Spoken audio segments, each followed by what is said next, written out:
Welcome back. Finally, the Channel's Book Club Prize for Literature. The competition has come to an end. We have discovered a winner. A 15-year-old has become the first ever winner of the Channel's Book Club Prize for Literature. It's something that is worth celebrating, and this morning we're celebrating all of those who have taken part. We had loads of them from all around the country, and then the judges, they've done marvelous work of sifting out the very best and making sure that everything was done properly. A lot of work has gone into doing a lot of research and checking all the documents, all the paper that they submitted, and making sure they've not plagiarized, they've not lifted and stuff like that. So much has been done to make this happen. And now in the studio, we have with us the top 3 people. And it gives me some amount of pleasure to say that out of all the boys and girls in the whole of this nation, the top 3 girls. Go girls, go girls. So let us welcome to the studio the person that won the competition.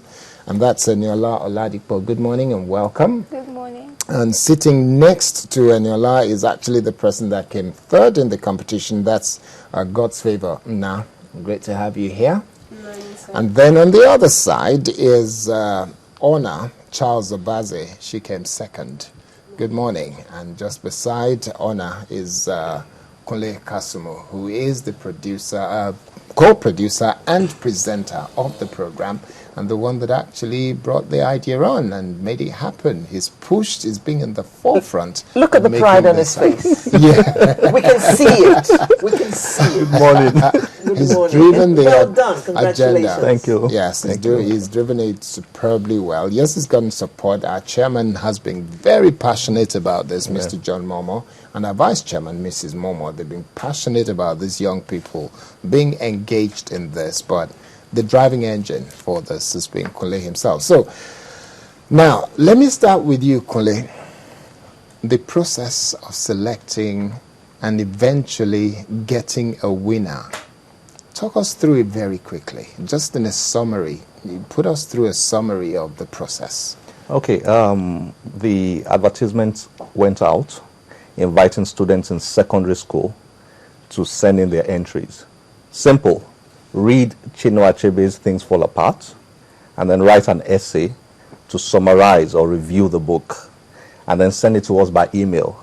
Now, that's had a few problems to solve.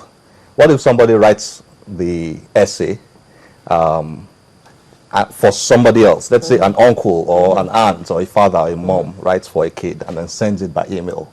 What happens? So there was an independent panel of judges that was set up that will look into each essay submitted for plagiarism to make sure that they are well done. But that was not the end. When you send in the essay and the judges read, they'll shortlist the best of all of them and then invite the best for a face-to-face interview that will determine whether or not the work submitted were authentic. Not only that, on the day the final 10 were invited by the judges, they were asked to write on-the-spot essays. So the 10 of them came. They had submitted beautiful essays, but the judges still had, after checking for plagiarism and all that, they still had this skepticism because the essays were very good. So on the day they came around, they were asked to write on-the-spot essays. They were asked to choose an author, an African author that they admired a lot, and then write a review on one of his or her works. So the 10 kids did that day. And when they submitted, and the judges on that day went through the submitted essays, they were stunned because the quality of the essays written on that day were consistent with the ones submitted. Yeah. But that wasn't the end. They were looking for ambassadors for the competition, not just excellent essay writers. So they had this face-to-face, one-on-one with each of them. And after that session too, they were blown away because the kids were just consistent. So from the essays submitted, the first essay submitted based on Things Fall Apart, and then the one written on the spot, and then the face-to-face sessions, they were just too impressed. So it was a bit difficult, tricky, picking who the three. top three Yeah. were. But at the end of the day, so it was a rigorous process, very rigorous, and they were confident at the end that they came up with the best three. in the I mean, I'm going to competition. say that this is very impressive, especially since we older ones seem to think that our kids are not doing too well in the area of the written word because all their exams are multiple choice. So it is encouraging to hear that these children are actually writing impressive essays. Well done, ladies. Very impressive. Very. And well done, boys who also took part in the Yes. 10 shortlist and who took part in the competition in its entirety. Thank you for taking part. How many boys did we have in the top 10? The I top think 10, was there were about 3 four. boys Three- and three. 7 girls. Oh dear. Okay. So girls are reading Yeah, more. girls were fantastic. Okay, now let's get this in perspective. Let me start this way. God's favor, which school do you attend? I attend Christian Council College in Lekaya, Port Harcourt. In Port Harcourt. Port Is it a Harcourt. private school No. or government school in Port Harcourt? It's like a missionary school. It's a actually. missionary school. Okay, what about you, Ona? Which school do you attend? I attend Bishop Okoye Spiriton Secondary School. Where is that? Yeah, it's in Obibo, River State. River State. Is it a missionary or government Yes, or it's private? a missionary school. It's a missionary school as well. We're trying to get perspective on this. Now, I know. what about you, Eniola? I attend Vivian Fowler Memorial College for Girls in Oregon, Keja. Is Vivian a missionary or private school? It's a private Vivian school. Fowler. It's a private school, so your Yeah. parents end up paying Yeah, a reasonable amount of yeah. money to give you in that kind of school. For which Okay. they will now say, Well, thank yes, God, thank money is God, not this wasted. is not wasted, and it shows. Okay, God's favor. Your school. Actually, let's move away from the school now. You as an individual, the judges have said that you defended, all three of you, your defense of your of your paper that you wrote, both the one that you wrote from home and the one you wrote while you were in here in our studios, were excellent. Now, what gave you the confidence to be able to sit in front of a panel of judges, 3 of them, very, very intelligent people, and defend what you've written about Chinua Achebe's book? Thank you very much, sir. From the school I came from, we have really confident pupils there. We have teachers that are trying to, impact greatly on the students. So right from home, I've been reading several books, and I think from the knowledge I have from other books, I was able to write down something reasonable. It gave me confidence to stand or to sit with 3 judges to defend an essay. What about you, Anna? Have you had any experience of presenting anything before anybody before now? Yes, I have. So what's your experience been like? My experience has been wonderful. It's been okay. I've had to present some things in front of many people. I wouldn't say it's been easy, but the confidence that I have is that I know I did it myself. I know the effort is mine, with the help of some others, though, and that God is with me, and so that's just how it's been. Okay. Now, let's ask you, in your case, your presentation and your written work and everything, and you come from Vivian Fowler Secondary School. Now, if you were to look back, what were the kind of questions the judges asked you, and how did you respond to them? Well, apart from asking me who I was, they asked about my hobbies, what I enjoyed doing. So I was able to answer confidently. Who are you? My name's Eniola. Who are you? Tell us. Tell us about you. Okay, so as I said, my name's Eniola Oladipo. I'm a student of Vivian Fowler Memorial College. I'm also an essayist and a poet.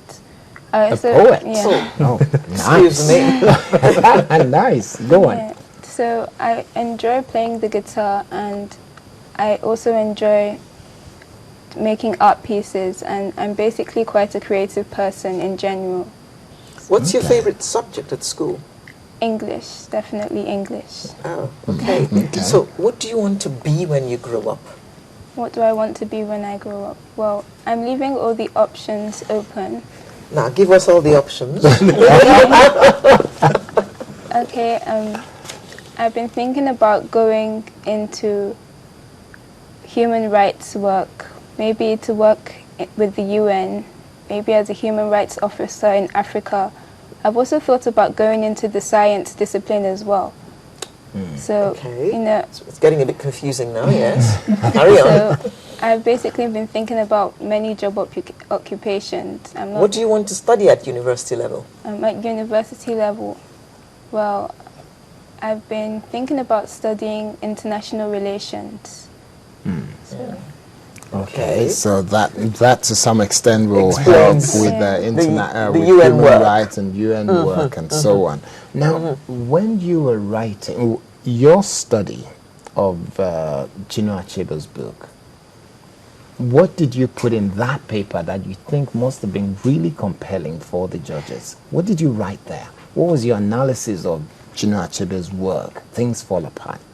well, Give it to us in just a few sentences. okay. I think what enabled me to write so well is the fact that I asked myself questions. After reading and analyzing the book thoroughly, the first question I asked myself is, why did Chinua Achebe write the book during 1958?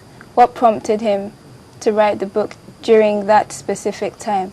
I also asked myself, what message was he trying to pass across to the audience, to the reader? What was he trying to say through the book?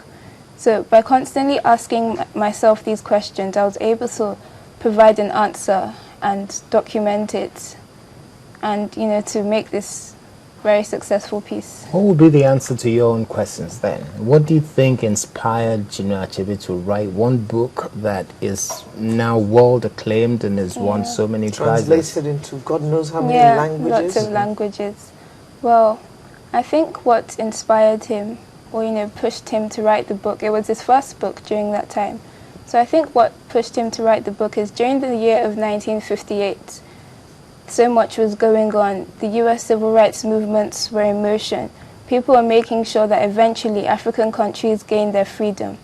So I think that book kind of pushed the average Nigerian as well as the enthusiastic activists to push forth for their independence during that time.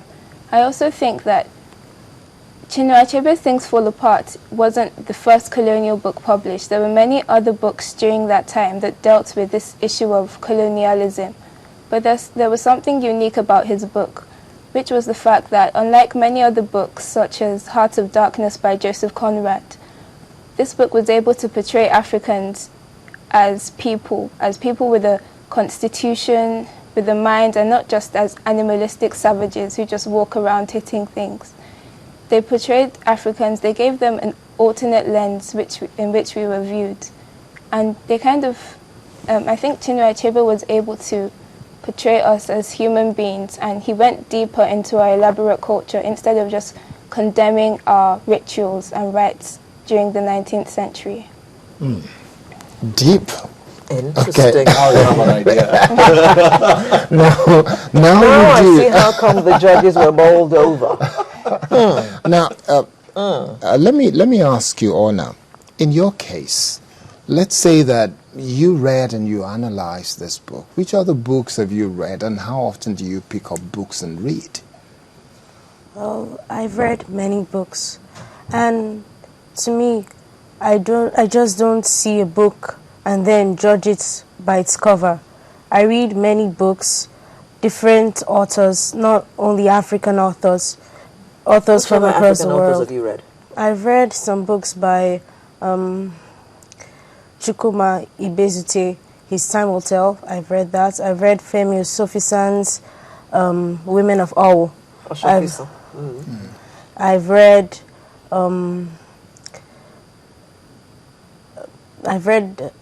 You've read a few, a few remembering. others, no Okay, problem. yeah, but go on. In terms of the books, both local and international, both Nigerian and foreign writers, when you read them, what goes through your mind?